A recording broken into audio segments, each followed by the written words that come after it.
unrelated story, but something that is still very important. It's been uncovered that a toxic gene is hiding in GM crops. This is reported by the Daily Mail out of the United Kingdom. It's why they call it frankenfoods, I guess.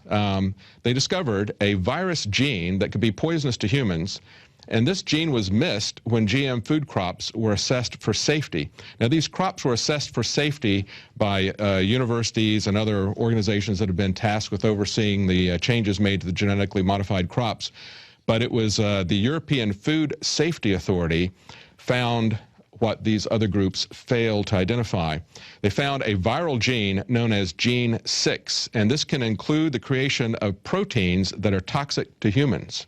It could also trigger changes in the plants themselves, making them more vulnerable to pests.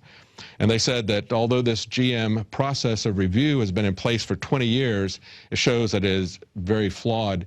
Now, one of the strategies that they use genetically modified corn for is they can then spray them with pesticides like Monsanto's Roundup, and the modifications will keep the crops from dying.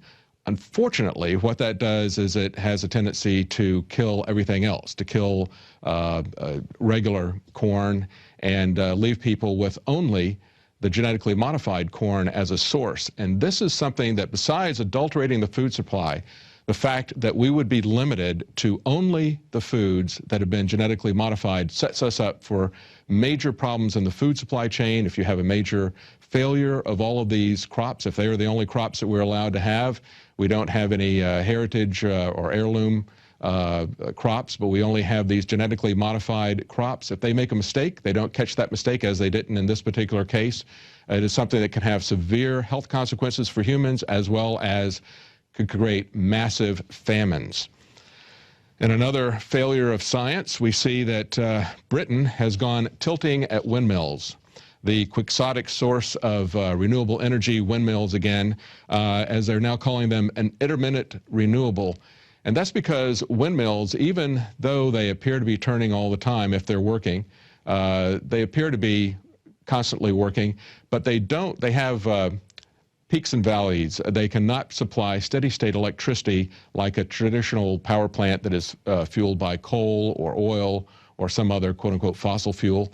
They have a problem with that, and even though they've taken windmill fields and spread them all up and down the coast of Ireland, it only increases the peaks and values of the power supplied. It's just impossible to get steady-state power out of it. But that's not the real problem in this particular case. And the real problem in this case is that these windmills are being built because they are getting very lucrative subsidies from the government to build renewable energy sources.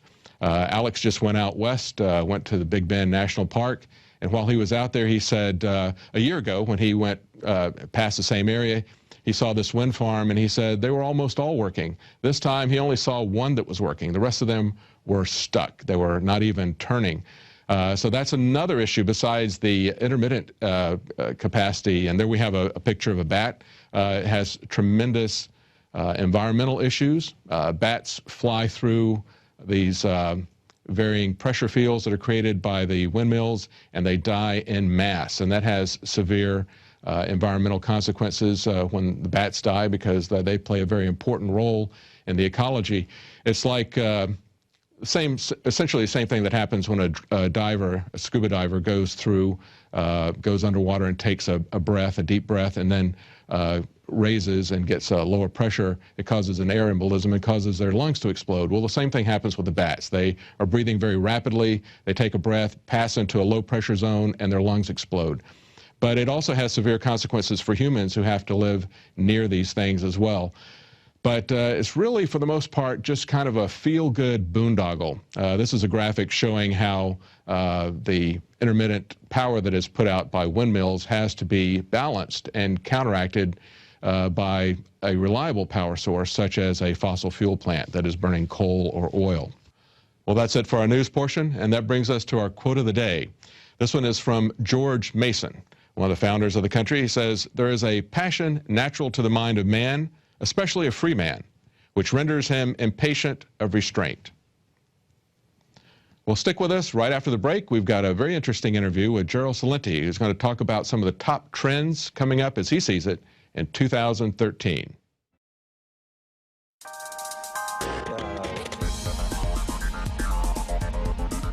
Christy Hightower here with a quick Planet InfoWars update. I want to start this off with a quick quote from Thomas Edison. Now, there are 3 great essential things to achieve anything worthwhile. First, hard work. Second, stick-to-itness. I don't know if that's technically a word, but stick-to-itness. And 3, common sense. Now, I think this last one we all know is not quite so common. And that actually takes us to our first article that I want to feature. It's Too Big to Fail or Too Big to Succeed. This is by Blue, and he basically just kind of rants a little bit about the big banks and how we were tricked and told that, you know, they're too big to fail, our lives are going to be changed forever. Well, he proposes the idea of the free market, essentially. Too big to succeed, they all fail, and what springs up in its place? But small business owners. People that come to the table, they bring something that changes things, that makes things better. So go comment on that, and I'd like to read those comments, actually, kind of what your strategy is or what your thoughts are on that. And the next article I actually want to touch on is called Licensed to Live. And this is actually by Iron Eagle. And it basically says, did you notice there's a license for this, there's a permit for that, there's a certificate you have to achieve for that. He kind of touches on the idea that, you know, half these things you can just simply be an apprentice, like, you know, plumbing or welding or, shoot, even being a doctor, I guess. They all have to be apprentices. So he actually does talk about the only license that kind of makes sense are for the public health. But then there's that line, that gray zone. So go and read that article, Licensed to Live, in the economics section. So this actually kind of, I started it out a little different, but at the very end of this last segment, I wanted to touch on the mission in the Dating Freedom Lovers group. I'm really excited because February 14th is coming up, so everyone's looking for love. The Patriots, you know, you don't want to be lonely. Nobody likes to be lonely.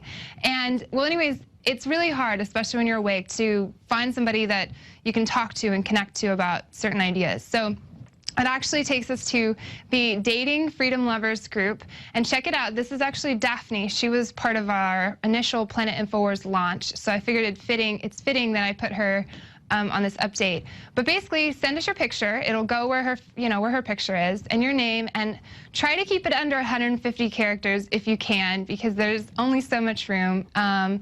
So she just kind of gave a quick description. This is what I'm looking for. This is who I am.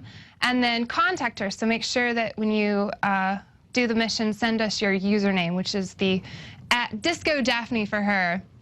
And just send your picture, quick little details, and your username to mods, M-O-D-S, _love @infowars.com. And we'll take a look at it. We'll put it together, and we'll hopefully get to change them out every day, maybe even a couple of times a day if we get enough of them. So far, really good response. Thank you guys for sending them in. And I love it. I absolutely love it. It's making me really happy to see all these people like excited about who they are and excited about who they want to meet. And so I look forward to those. Patriots, keep on talking, because we're listening.